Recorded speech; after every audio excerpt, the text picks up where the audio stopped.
Santo Tomás define o pecado como todo ato, desejo ou algo dito que é contrário à lei divina. Aqui Santo Tomás segue Santo Agostinho. Santo Tomás também coloca tudo aquilo que é omitido contra a lei divina. Nós poderíamos também definir o pecado como algo contrário à natureza humana, já que todo pecado nasce de um vício. Ou seja, que são os vícios? São as desordens no apetite superior da alma, que é a vontade em relação ao bem desejado. Ou seja, toda desordem da vontade em relação ao bem gera um vício que é um pecado. Santo Tomás vai dizer que capitais vem de caput, que é cabeça. Ou seja, os pecados capitais são os pecados que são como que a cabeça, a fonte, a origem de todos os outros pecados. Essa formulação dos pecados capitais nasce lá no século IV, com um monge chamado Evrágio Pôntico. Evrágio, ele define 8 vícios capitais que dão origem a todos os outros vícios. São Gregório Magno, o grande Papa, doutor da Igreja, faz uma pequena correção na doutrina de Evrágio. Por quê?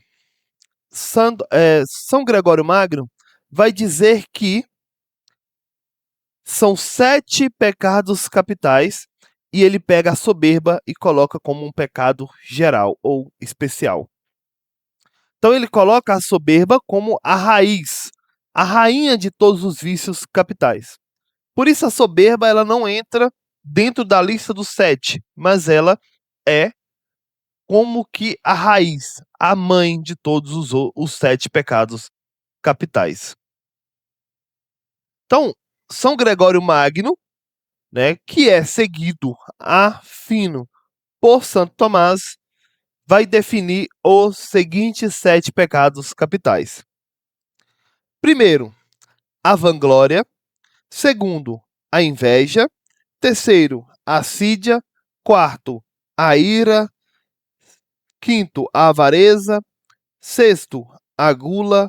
E sétimo pecado capital, a luxúria.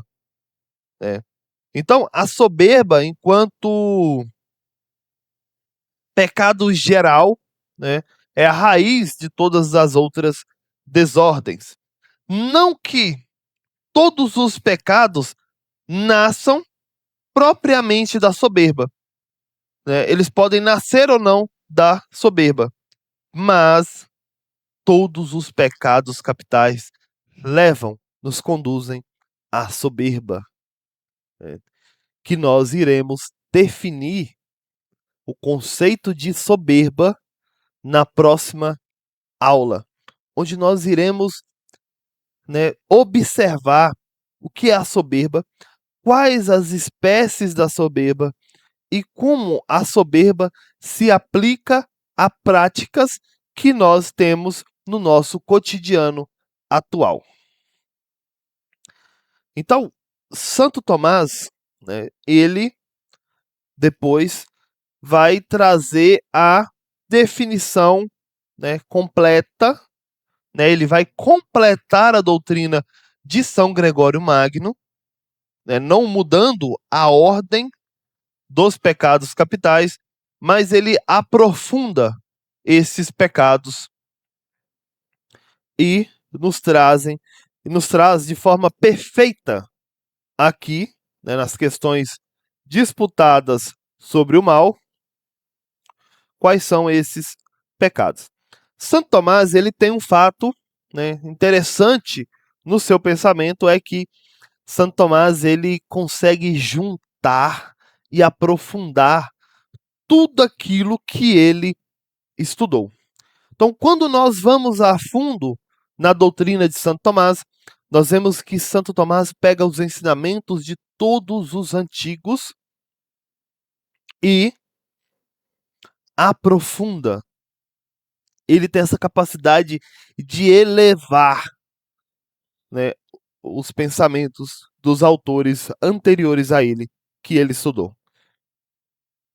A doutrina dos sete pecados capitais, ela foi bastante difundida, né, mais tardiamente, na Idade Média, na obra de um grande escritor que o Papa Francisco chama de o maior poeta de todos os tempos, que é Dante Alighieri. Então, Dante, na Divina Comédia, ele estrutura todo o purgatório, né, baseado na doutrina dos sete pecados capitais. Então, nós iremos ver durante esse curso, né, o quanto nós estamos muitas vezes mergulhados nesses sete vícios capitais e nós não percebemos. Eu nunca tinha parado para estudar os sete pecados capitais a fundo, como eu parei, né, preparando esse curso. Então, ao estudar os sete pecados capitais, eu percebi que muitas das práticas que eu tenho no meu dia a dia, que eu considero como simples vícios, né, ou vamos dizer assim, umas desordens simples, né, algo leve, né, me conduz a um ato de pecado maior. Me conduz a um estado de soberba, a um estado de inveja, de assídia, que muitas vezes eu não percebo. Então, o nosso intuito é, novamente, repetindo, nesse curso, aprendermos quais são os nossos atos cotidianos que nos levam a, né, realizar esses pecados capitais. E que, realizando esses pecados capitais, né, dão-se origem a todos os outros pecados que nós praticamos. Então, estudar os sete pecados capitais não é só aprender uma nova doutrina teológica. O Papa Bento XVI, em um livro chamado Natureza e Missão da Teologia, ele vai nos dizer que a teologia, né, para que ela seja bem praticada, bem compreendida, né, deve-se haver um novo sujeito como pressuposto para a teologia.